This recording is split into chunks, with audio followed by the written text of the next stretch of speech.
Anaxagoras was a pre-Socratic Greek philosopher. Born in Clazomenare in Asia Minor, Anaxagoras was the first to bring philosophy to Athens, according to Diogenes Laertius and Plutarch. In later life he was charged with impiety and went into exile in Lampsacus. The charges may have been political, owing to his association with Pericles. Responding to the claims of Parmenides on the impossibility of change, Anaxagoras described the world as a mixture of primary imperishable ingredients, where material variation was never caused by an absolute presence of a particular ingredient, but rather by its relative preponderance over the other ingredients. In his words, each one is most manifestly those things of which there are the most in it.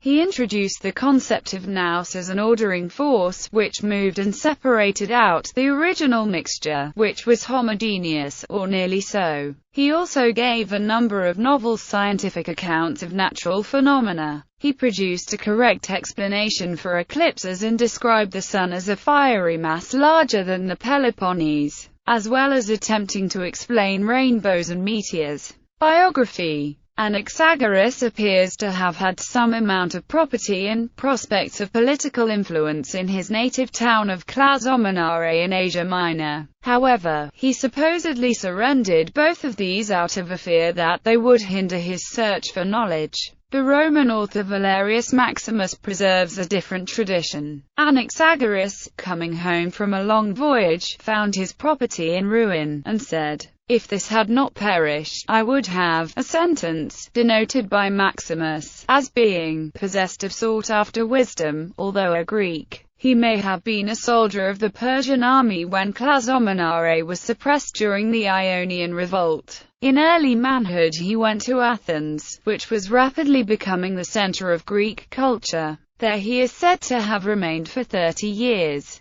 Pericles learned to love and admire him, and the poet Euripides derived from him an enthusiasm for science and humanity. Anaxagoras brought philosophy and the spirit of scientific inquiry from Ionia to Athens. His observations of the celestial bodies and the fall of meteorites led him to form new theories of the universal order, and to a putative prediction of the impact of a meteorite in 467 BC. He attempted to give a scientific account of eclipses, meteors, rainbows, and the sun, which he described as a mass of blazing metal, larger than the Peloponnese. He was the first to explain that the moon shines due to reflected light from the sun. He also said that the moon had mountains and believed that it was inhabited. The heavenly bodies, he asserted, were masses of stone torn from the earth and ignited by rapid rotation. He explained that, though both sun and the stars were fiery stones, we do not feel the heat of the stars because of their enormous distance from Earth.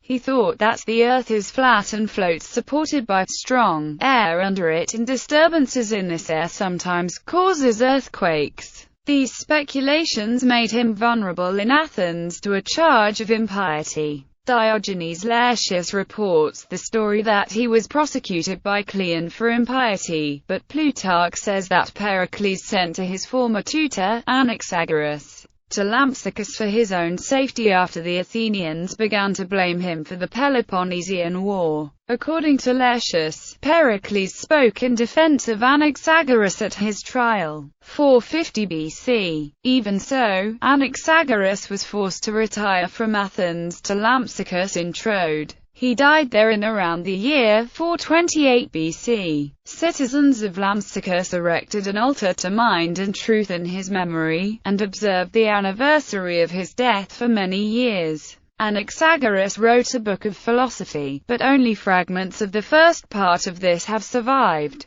Through preservation in work of Simplicius of Cilicia in the 6th century AD. Philosophy. According to Anaxagoras, all things have existed in some way from the beginning, but originally they existed in infinitesimally small fragments of themselves, endless in number and inextricably combined throughout the universe. All things existed in this mass, but in a confused and indistinguishable form. There was an infinite number of homogeneous parts as well as heterogeneous ones. the work of arrangement, the segregation of like from unlike in the summation of the whole into totals of the same name, was the work of mind or reason. Mind is no less unlimited than the chaotic mass, but it stood pure and independent, a thing of finer texture, alike in all its manifestations and everywhere the same. This subtle agent, possessed of all knowledge and power, is especially seen ruling in all the forms of life.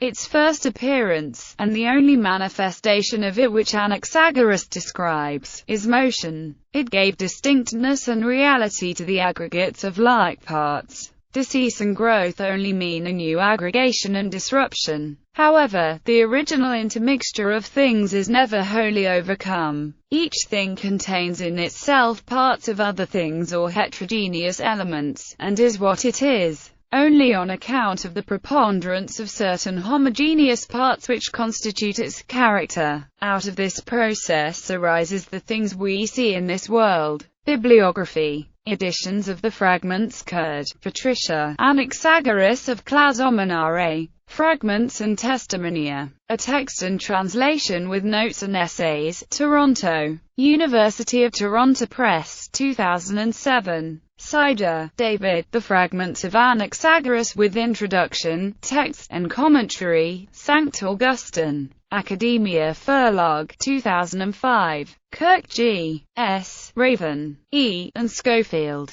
The Pre-Socratic Philosophers. A Critical History with a Selection of Texts. Cambridge University Press, Cambridge. ISBN 0-521-25444-2. Originally authored by Kirk and Raven and published in 1957. OCLC 870519. Studies Bacalais Nicolaus. Handbook of Greek Philosophy. From Thales to the Stoics, Analysis and Fragments. Trafford Publishing, Victoria, BC. ISBN 1-4120-4843-5. Barnes, J. The Pre-Socratic Philosophers. Routledge, London. ISBN 0-7100-88604, and editions of 1982, 1996 and 2006. Burnett, J. Early Greek Philosophy A. and C. Black, London. OCLC 4365382, and subsequent editions. 2003 edition published by Kessinger. Whitefish, Montana. ISBN 0-7661-2826-1. Cleve, Felix M. The Philosophy of Anaxagoras. An Attempt at Reconstruction. King's Crown Press, New York. OCLC 2692674, republished in 1973 by Nijhoff, The Hague, as The Philosophy of Anaxagoras. As reconstructed. ISBN 90-247-1573-3. Davison, A. Protagoras, Democritus, and Anaxagoras. Classical Quarterly. 3. 33-45. Gershenson, Daniel E., and Greenberg, Daniel A. Anaxagoras and the Birth of Physics. Blaisdell Publishing Co., New York. OCLC 899834. Graham, Daniel W. Empedocles and Anaxagoras. Responses to Parmenides, Chapter 8 of Long. A. The Cambridge Companion to Early Greek Philosophy. Cambridge University Press, Cambridge, pp. 159-180. ISBN 0-521-44667-8. Guthrie, K.C. The Pre-Socratic Tradition from Parmenides to Democritus, Volume 2 of A History of Greek Philosophy. Cambridge University Press, Cambridge. OCLC 4679552, 1978 edition. ISBN 0-521-29421-5. Guthrie, K.C. A History of Greek Philosophy 2. Cambridge. Cambridge University Press. Leuchter, James. Early Greek Thought. Before the Dawn. London. Bloomsbury Publishing. ISBN 978-0567353313. Mansfield. The Chronology of Anaxagoras, Athenian Period and the Date of his Trial. Mnemosina 33. 17-95. DOI 10.11631568525800200271. Sandy Well, Barry. Pre-Socratic Reflexivity. The Construction of Philosophical Discourse. 600-450 BC. 3. London. Rutledge. Schofield, Malcolm. An Essay on Anaxagoras. Cambridge. Cambridge University Press. Taylor, A.E. On the Date of the Trial of Anaxagoras. Classical Quarterly 11. 81-87. DOI 10.1017 S0098388000130094. Taylor, C.W. Rutledge History of Philosophy. From the Beginning to Plato. Volume I, pp. 192-225, ISBN 0-415-06272-1. Teodorson, Sventage. Anaxagoras, Theory of Matter. Acta Universitatis Gothoburgensis. Göteborg, Sweden. ISBN 91-7346-111-3. Torrijos Castralejo, David. Anaxagoras y su recepción en Aristóteles. Roma, EDUSC, ISBN 978888333-325-5. Wright, M.R. Cosmology and Antiquity. London. Rutledge. Zeller. A History of Greek Philosophy. From the Earliest Period to the Time of Socrates. Volume 2. Translated by S. F. Oline, pp. 321-394.